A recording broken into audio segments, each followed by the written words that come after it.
Oke, setelah materi besaran tadi, kita akan lanjut ke satuan dan dimensi.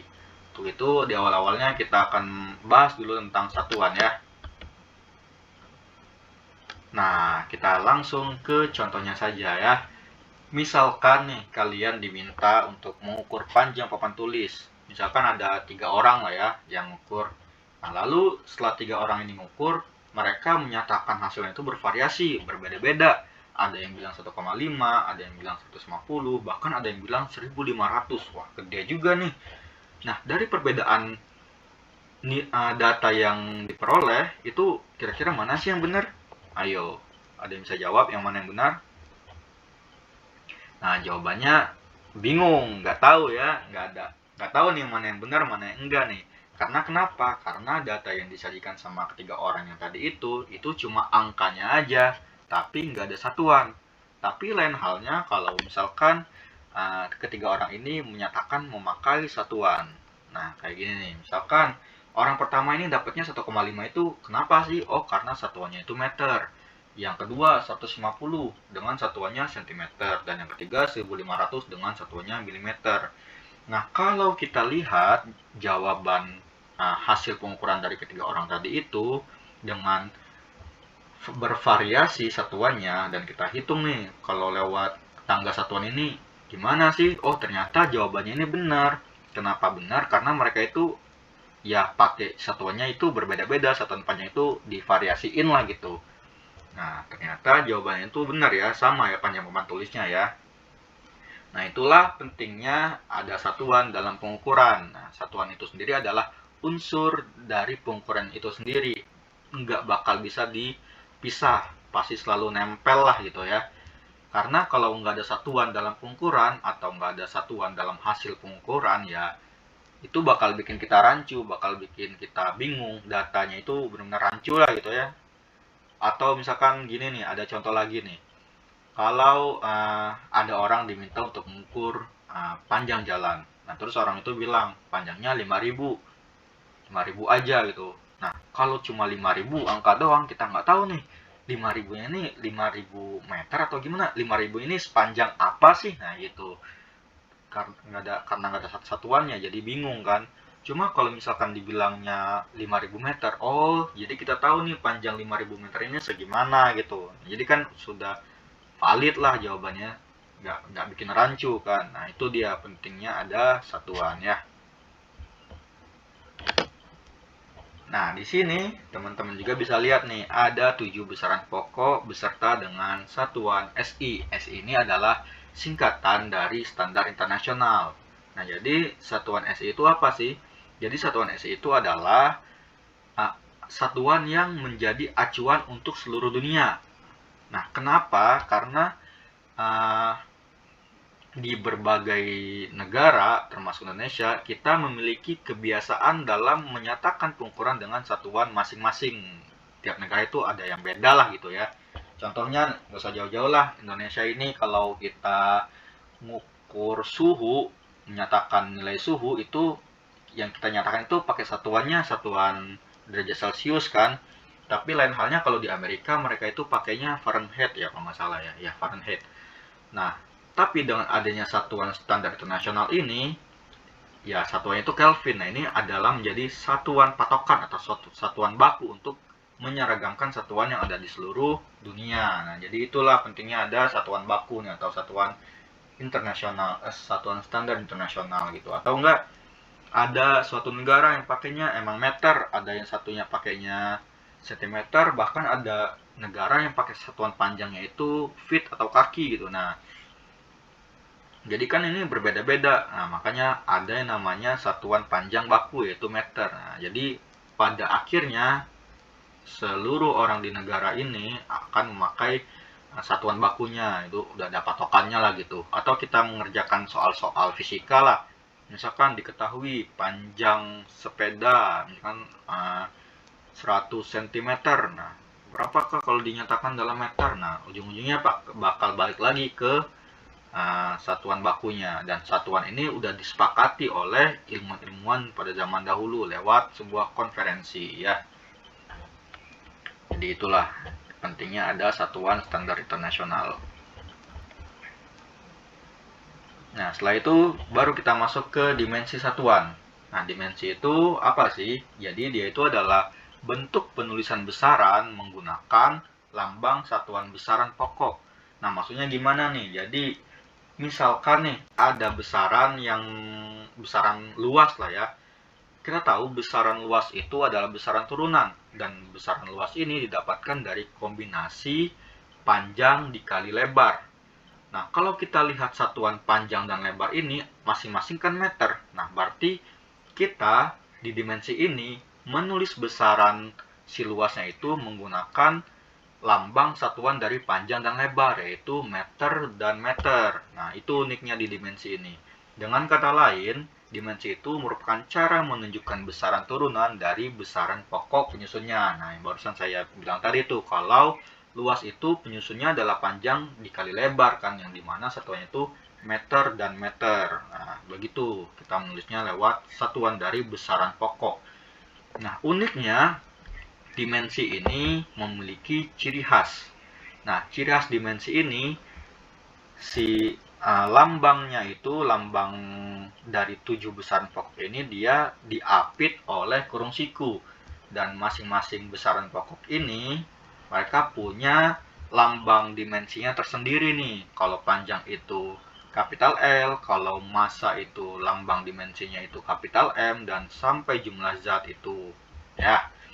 Nah, jadi ini adalah dasar-dasar untuk menulis sebuah besaran dimensi.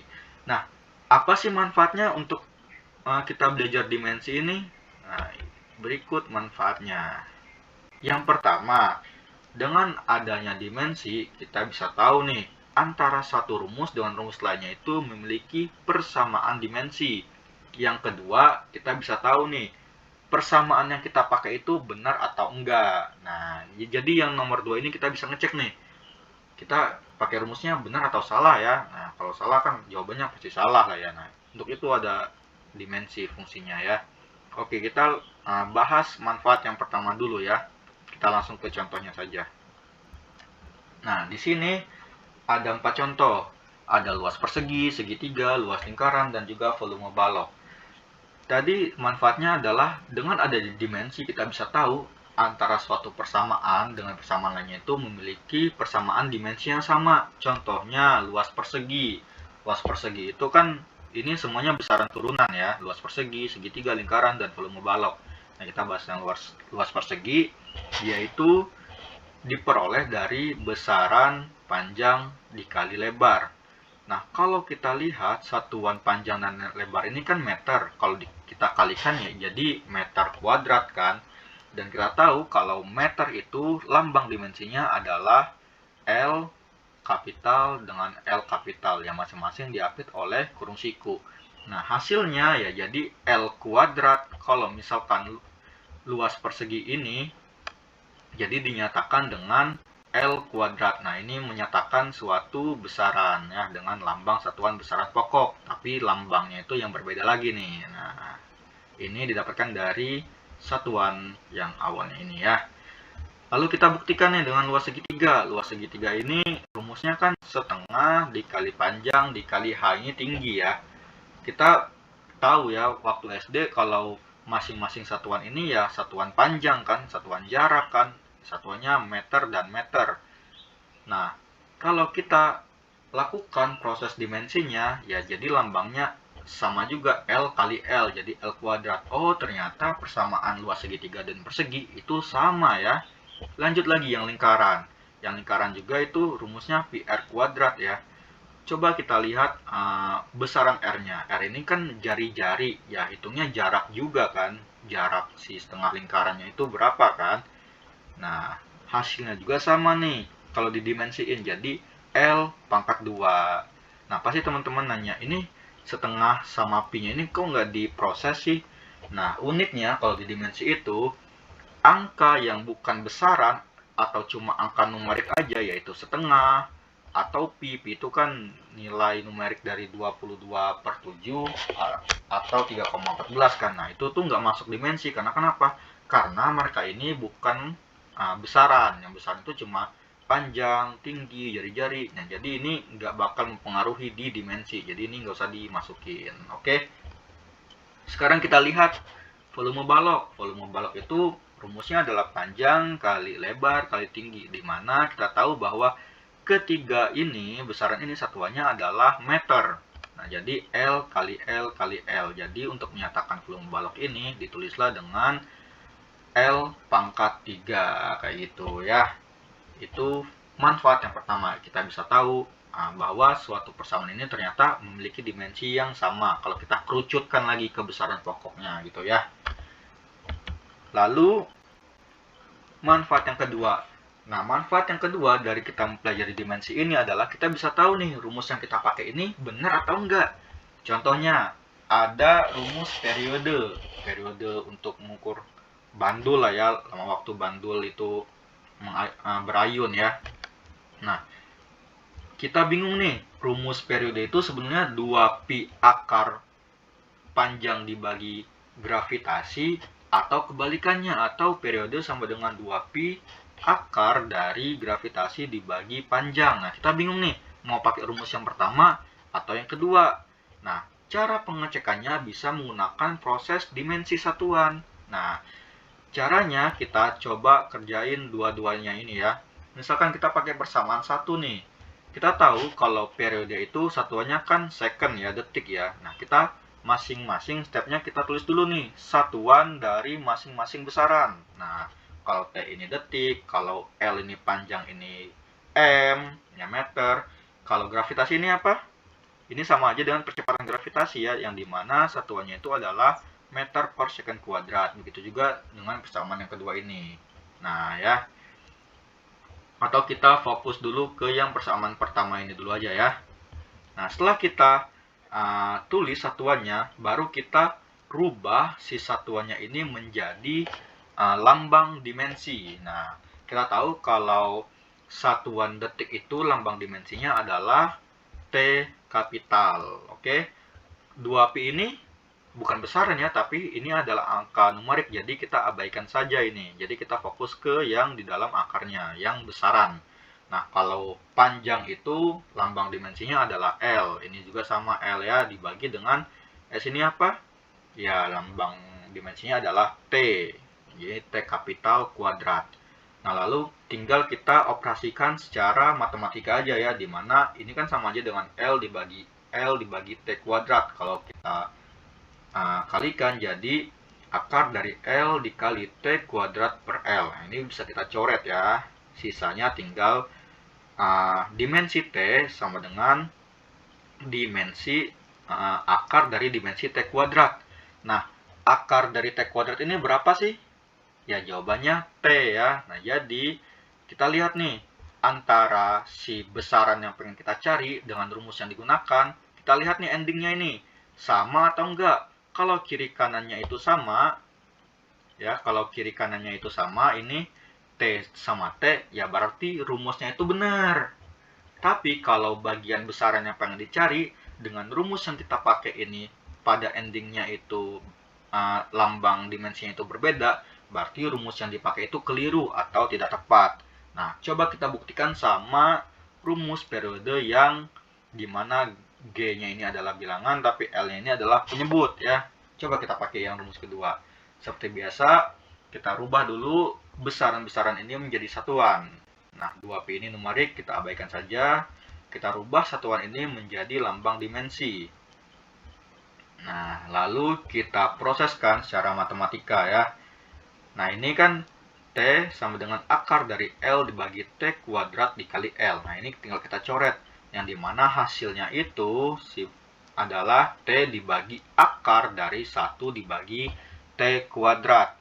Nah, akar dari 1 itu kan 1 ya, tapi kalau akar dari T kuadrat itu T. Nah, kita lihat nih, antara besaran yang dicari dengan besaran si rumusnya. Kita lihat nih, ini di akhir sama nggak? Satunya T, satunya itu 1 per T. Nah, itu nggak sama kan? Jadi, persamaan yang kedua ini salah ya. Yang benar adalah bagian yang kiri. karena endingnya itu sama kiri kanannya, T dan T. Sedangkan yang kanan ini T dan 1/T. Ini beda, berarti persamaan inilah yang tepat. Nah, inilah manfaat mempelajari dimensi.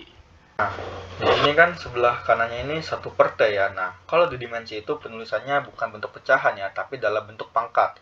Jadi 1/T itu sama aja dengan T pangkat min 1. Kalau misalkan ini 1/T pangkat 2, tulisannya gimana? Ya berarti kalau kita rubah bukan bentuk pecahan, jadinya itu T pangkat min 2. Tinggal ditambahin minnya aja, oke?